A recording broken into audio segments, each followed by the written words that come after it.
मैं डॉक्टर इरशाद खानम एक बार फिर से स्वागत है आप सभी का आपकी अपनी यूट्यूब चैनल आई लॉ टॉक्स पर। मित्रों, हम एलएलबी विषय से जुड़े हुए बहुत सारे टॉपिक्स को पढ़ते हैं और साथ ही साथ कभी कभी मैं कुछ ऐसे टॉपिक भी अपलोड करती हूँ, कुछ ऐसे वीडियो भी बनाती हूँ जो कि आपके विषय से तो संबंधित नहीं होता है, लेकिन आप चूँकि विधि के विद्यार्थी हो और एक आम नागरिक भी हैं जो कि वीडियो देखते हैं। बहुत से लोग हैं जो विधि के विद्यार्थी नहीं हैं लेकिन विधि की जानकारी के लिए वो वीडियो को देखते हैं। तो उन सभी लोगों के लिए कुछ ऐसे भी विषय होते हैं जिनको जानना उनके लिए बहुत महत्वपूर्ण होता है, जैसे एनसीआर या अदम चेक। ये क्या होता है? अगर आप थाने में गए हो और थाने पे पुलिस अधिकारी ने आपसे ये कहा है कि आपका ऐसा मामला नहीं है कि हम उसके लिए एफआईआर दर्ज करें, हम इसका एक अदम चेक काट देते हैं। तो बहुत से लोग हैं जिनको नहीं पता होता है कि अदम चेक क्या होता है और एनसीआर क्या है। अधिकतर लोगों को सिर्फ ये पता है कि अगर हम थाने जाएंगे तो वहाँ हमारी एफआईआर दर्ज होगी। तो आज का हमारा ये जो विषय है, जो वीडियो है, ये इसी से संबंधित है कि एनसीआर क्या है और अगर थाने में आप एफआईआर ना हो, यानी कि एफआईआर अगर थाने में ना हो तो क्या अदम चेक के माध्यम से कोर्ट में एफआईआर को कर सकते हैं? क्या अदम चेक एनसीआर एफआईआर के बराबर या उसकी तुलना में महत्वपूर्ण होता है या उससे कम आंका जाता है? तो इसी विषय पर आज हम चर्चा करेंगे। और इस वीडियो को देखने से पहले जो लोग चैनल को पहली बार देख रहे हैं तो वो चैनल को सब्सक्राइब कर लें, लेटेस्ट अपडेट के लिए बेल आइकन को क्लिक कर दें। चलिए हम बात करते हैं थाने में जो एफआईआर की जगह अदम चेक होता है वो क्या होता है। भारतीय संविधान में यह प्रावधान किया गया है कि ऐसा कोई अपराध जो पुलिस संज्ञान लेने लायक नहीं समझती है तो वह अदम चेक को काट देती है। अदम चेक की जानकारी संबंधित थाने के रोजनामे में होती है और बाकायदा थाने के दस्तावेज पर शिकायतकर्ता द्वारा जो शिकायत लिखाई जाती है वह पूरी लिखी जाती है और उस अदम चेक के आधार पर कोई भी शिकायतकर्ता जिला कोर्ट में परिवाद लगा सकता है। परिवाद एडवोकेट के जरिए न्यायिक दंडाधिकारी प्रथम श्रेणी जेएमएफसी के समक्ष लगाया जाता है। तो अदम चेक जो है वो क्या होता है? तो अदम चेक एक ऐसी प्रोसेस होती है जो कि थाने में पुलिस अधिकारियों के द्वारा की जाती है। अगर कोई मामला ऐसा है, अब वो कौन कौन से मामले हैं वो मैं आगे आपको बताऊंगी जिसके ऊपर पुलिस जो है अदम चेक काट देती है। तो अदम चेक जो है वो एक एफआईआर की तरह होता है कि जहां आपकी एफआईआर नहीं लिखी जाती है, लेकिन आप जो है पुलिस थाने गए हो तो थाने वाला आपको वापस भी नहीं कर रहा है, वो एफआईआर की जगह एक अदम चेक काट रहा है, एनसीआर काट रहा है और बाकायदा उसकी एंट्री वैसे ही होगी जैसे कि एफआईआर की होती है। जब थाने में एक डायरी होती है जिसको रोजनामचा कहा जाता है, उसके अंदर एंट्री होती है तो वैसे ही एंट्री जो है वो आपकी इसकी भी होगी और जो उसमें पूरी जानकारी लिखी जाएगी कि किसके नाम से कटा है, किसने काटा है, आरोपी कौन है और वादी कौन, प्रतिवादी कौन है, ये सब उसके अंदर लिखा जाता है। बाकायदा थाने के दस्तावेज पर शिकायतकर्ता द्वारा जो शिकायत लिखाई जाती है वो पूरी तरह से लिखी जाती है और अदम चेक के आधार पर कोई भी शिकायतकर्ता जिला कोर्ट में जाकर परिवाद लगा सकता है अपने एडवोकेट के माध्यम से। अब अदम चेक क्या होता है? भारत में विधि में जो भारत की विधि है उसमें अपराधों को विभिन्न भागों में विभाजित किया गया है। ये लगभग सभी लोग जानते हैं। ये विभाजन अपराधों की प्रकृति के आधार पर किया गया है, जैसे संज्ञेय अपराध और असंज्ञेय अपराध, जमानती अपराध और गैर जमानती अपराध, समझौते योग्य अपराध और असमझौते योग्य अपराध। ये कुछ श्रेणी है जो अपराधों की बनाई गई है उनके नेचर के आधार पर, और ये श्रेणी इसलिए बनाई गई है कि इसी के आधार पर दंड का भी प्रावधान किया जाता है।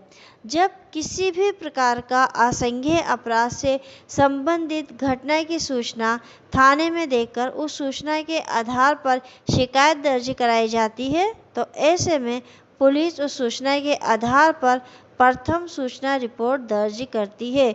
जब कोई आसंज्ञेय अपराध घटित होता है और आसंज्ञेय अपराध से संबंधित घटना की सूचना देने के लिए जब थाने पर जाते हैं, तो जो पुलिस अधिकारी होता है वो उस सूचना के आधार पर एक प्रथम सूचना रिपोर्ट लिखता है, तो जो एफआईआर कहलाती है, और उसकी एक कॉपी वो शिकायतकर्ता को फ्री में निःशुल्क देता है। फिर जब एफआईआर दर्ज हो जाती है तो उसके बाद जो है पुलिस उस घटना की जांच शुरू करती है, और उसकी जांच के आधार पर जो रिपोर्ट आती है वो संबंधित न्यायालय में पेश करती है। यदि यही आसंज्ञेय अपराध अधिक गंभीर न होकर छोटे मोटे मामले के अपराध होते हैं, जैसे छोटी मोटी चोरी करना, हल्की फुल्की लड़ाई। अब हल्की फुल्की इस लड़ाई से कैसा कि किसी ने किसी को एक चांटा ही मारा हो, किसी ने किसी के केवल बाल खींच दिए हों, चिमटी काट दी हो, है ना। और छोटी मोटी चोरी कैसे 5 रुपये ले लिए हों, 10 रुपये ले लिए हों, या 50 रुपये ले लिए हों, तो ये एक छोटा मोटा मामला होता है। इसमें अत्यधिक चोटें नहीं होती है, गंभीर चोटें नहीं आती है, या कोई भी चोट नहीं आती है, तो ये सब मामूली सा झगड़ा, ये सब कौन से हो जाते हैं, आसंज्ञेय अपराध तो हैं, लेकिन ये कम गंभीर प्रकृति के हैं, ये गंभीर अपराध नहीं है। तो ऐसी घटना के घटित हो जाने पर पीड़ित पक्ष या पीड़िता पक्ष या व्यक्ति इस घटना की सूचना थाने में देकर शिकायत दर्ज करता है, तो ऐसी शिकायत को पुलिस एनसीआर यानी कि नॉन कॉग्निजेबल रिपोर्ट के रूप में दर्ज कर लेती है। देखिए, एक उदाहरण के माध्यम से मैं आपको समझाती हूँ।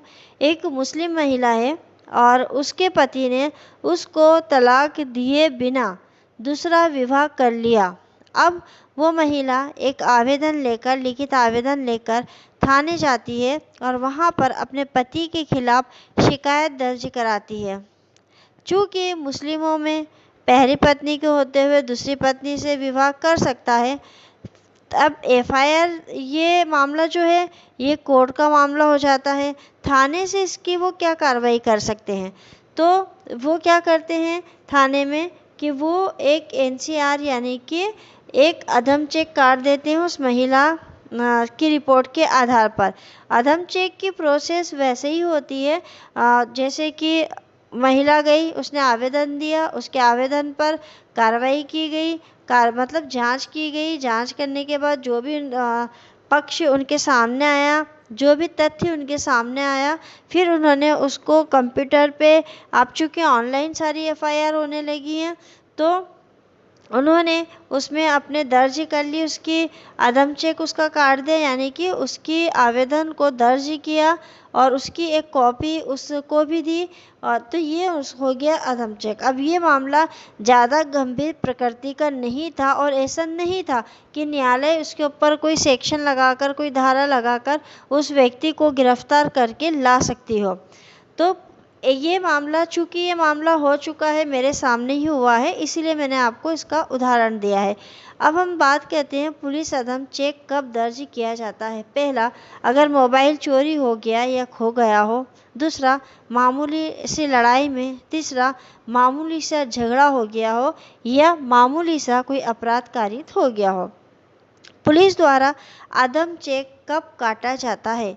किसी व्यक्ति का कोई सामान चोरी हो जाता है या खो जाता है, तो ऐसे में जिस व्यक्ति का सामान चोरी या खो गया है, तो उस घटना पर पीड़ित व्यक्ति थाने में शिकायत दर्ज करवाने जाता है।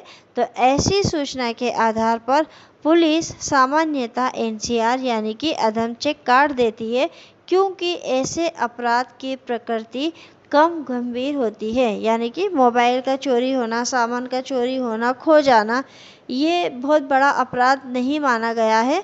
तो इसलिए इसके जो है अदम चेक काट दिया जाता है और पुलिस अपनी का इसका मतलब ये नहीं है कि एफआईआर दर्ज नहीं हुई है और अदम चेक काट दिया है तो पुलिस कोई कार्रवाई नहीं करेगी। पुलिस बाकायदा उसकी शिकायत को थाने में दर्ज करेगी और वो दर्ज करने के बाद उसके ऊपर जो भी उसकी कार्रवाई होगी वो भी करेगी। तो क्या है उसकी प्रक्रिया, क्या उसकी प्रोसेस है?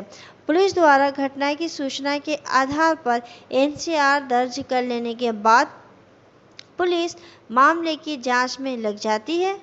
जांच और खोजबीन के आधार पर पुलिस उस घटना से संबंधित रिपोर्ट को बनाती है और इस रिपोर्ट को संबंधित न्यायालय में पेश करती है।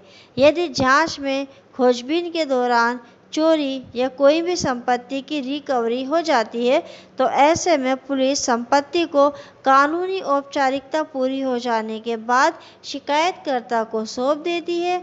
और यदि चोरी की हुई संपत्ति खोजबीन के बाद, जांच के बाद या जितनी भी उन्होंने उसकी खोजबीन की है उसके पश्चात रिकवरी नहीं हो पाती है, यानी कि नहीं मिल पाती है, तो ऐसे में पुलिस अपनी रिपोर्ट में संपत्ति की रिकवरी ना होने की बात या कथन करके रिपोर्ट को न्यायालय के समक्ष दाखिल कर देती है।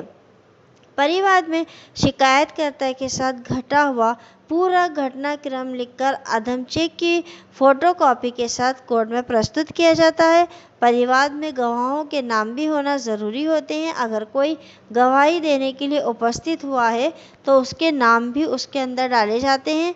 कोर्ट में परिवाद की सुनवाई के वक्त वकील, शिकायतकर्ता व गवाहों के साक्ष्य कोर्ट में दर्ज किए जाते हैं। उसके बाद कोर्ट फैसले में निर्णय लेती है कि उसका परिवाद स्वीकार किया जाता है या खारिज। यानी कि आपका अदम चेक न्यायालय में पहुंच गया, वकील भी पहुंच गया, शिकायतकर्ता यानी कि आप खुद भी पहुंच गए, गवाह को भी लेके चले गए और मजिस्ट्रेट के सामने आपने अपनी सारी बातों को, तथ्यों को रख दिया है। अब मजिस्ट्रेट इस बात को तय करेगा, न्यायालय न्यायाधीश इस बात को तय करेगा कि आपके द्वारा जो परिवाद दाखिल किया गया है उसको वो स्वीकार करे या ना करे।